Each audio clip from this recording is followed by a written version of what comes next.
A woman is run off the road He just hit my car. and calls 911. He is there. Surveillance camera images help identify her killer. He appears in a hurry. He was hunting that night. Absolutely. She got a restraining order. She reported the hidden GPS tracker she found on her car. She called the police multiple times on her stalker. I will be telling you who that person was later as the story progresses. So on the freezing night of January 2nd, when a truck suddenly rammed into her car, Gloria knew exactly who her attacker was. As she was trapped in her locked vehicle, she called 911, the only people she knew could protect her. She made the call to report her final update. Seconds later, 14 gunshots rang out in Lakewood darkness. The attacker quickly fled the scene. This isn't just a story about an awful crime. It's about how love bombing can turn fatal and how scary and easy it is to use modern technology against someone trying to live a simple, peaceful life.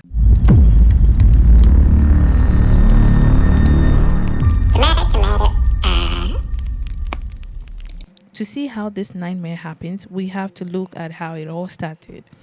People who knew Gloria described her as a go-getter.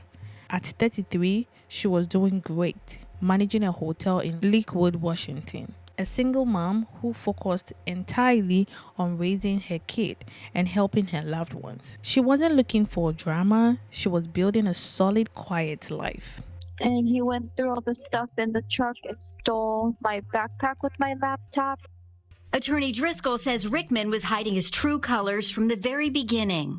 He really came across as this nice guy, love bombed her, meaning he's giving her gifts and kind of showering her with kindness. In mid-2021, she met William Billy Rickman.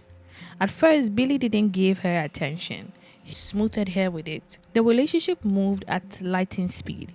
Huge gestures, non-stop texting, constant declarations of love, and instantly that felt like a movie romance. Psychologists call this love bombing. It's a toxic tactic where someone floods you with affection, gifts, and attention right away. At first, it feels like you found the one, but in reality, it breaks down your boundaries, making you depend on them fast and giving them control before you even notice. For a while, Gloria rode the wave, but after a few months, the biggest just stopped feeling romantic and started feeling like a trap. After Gloria broke up with Rickman, Driscoll said he would not let go and began stalking her. She called for help and she was deprived of help that she's entitled to under the law. After the shooting, police say Rickman escaped. Hello, can anybody hear me? Once the honeymoon phase faded, Billy's true colors showed: pure jealousy and controlling. He demanded to know where Gloria was every single minute. If she didn't answer right away, he blew her phone up. If she spent time with her friends or work, he got very suspicious.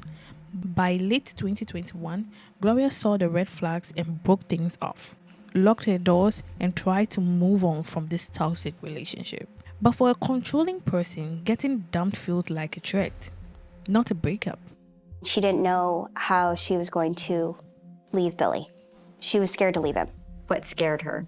Possessiveness. He knew everywhere she went. She felt that he was tracking her every move. She found a tag in her car. An AirTag? Mm-hmm. She's the one that told me about it later on.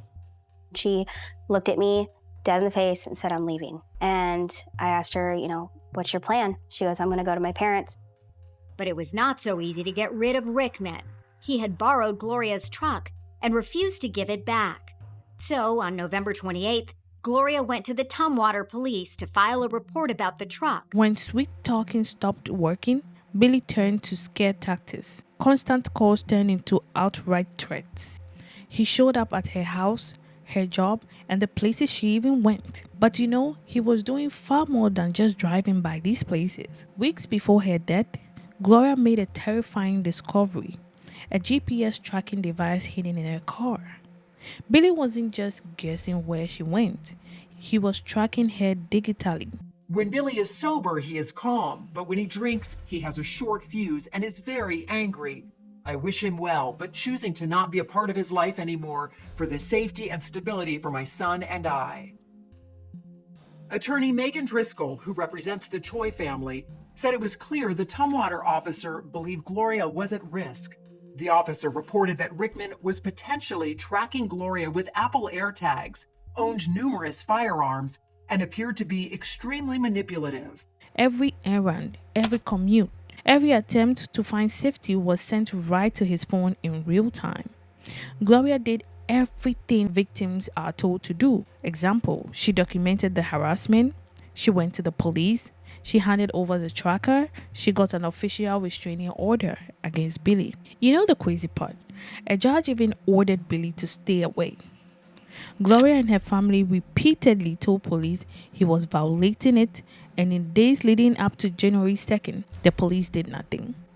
But a piece of paper can't stop a bullet, can it? A restraining order is just a rule on paper, and Billy had already decided to break it multiple times. On Sunday night, January 2nd, 2022, Gloria was driving her truck through the rain, just trying to live her life while relying on that restraining order. She didn't know Billy was out there in the dark, tracking her and waiting. As she drove down 112th Street, headlights blinded her rearview mirror. A packed up truck just sped up and rammed her car. This cut her off, pinning her to the side of the road. Gloria looked out and saw Billy stepping out into the rain with a gun. Locked in her car, with nowhere to run, she called 911 immediately. Her voice was remarkably calm despite the fear. She gave her exact location and named Billy and said he was attacking her with a weapon. He didn't hesitate. Billy walked right up to the driver's side window and shot her at point blank range. Even after she collapsed, he kept going. He walked around the truck, firing through the windows. By the time he stopped, 14 bullets hit the vehicle. He didn't even check to see if she was alive. Billy jumped back into his truck and drove off, leaving a mother to die in her locked car while the 911 operator was still listening. Billy ran, heading south on the highway towards California. Back in Pierce County, police knew right away who did it. Gloria's family, friends, and past police reports pointed straight to Billy. Within hours, law enforcement across the West Coast were looking for him. Days later, police in Humboldt County, California spotted his truck. They found him and arrested him and sent him back to Washington to face aggravated first-degree murder charges. Even in jail, he acted out. Officers caught him trying to break out of his cell using parts of his window. But in court, the evidence against him was solid. Prosecutors showed security footage of his truck at the scene, GPS tracking records, and the heartbreaking 911 call capturing Gloria's final moments. Police say Rickman, as seen in this dashcam video, shoved his relative out of the driver's seat and onto the pavement, gunned the engine, and took off. He's got enough of a head start, and they actually don't find him. They lose him.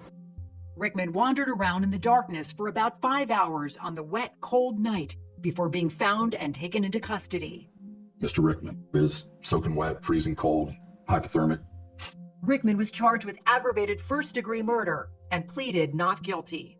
Billy was convicted of aggravated murder and sentenced to life in prison without parole. For Gloria's family, the sentence didn't fix the loss.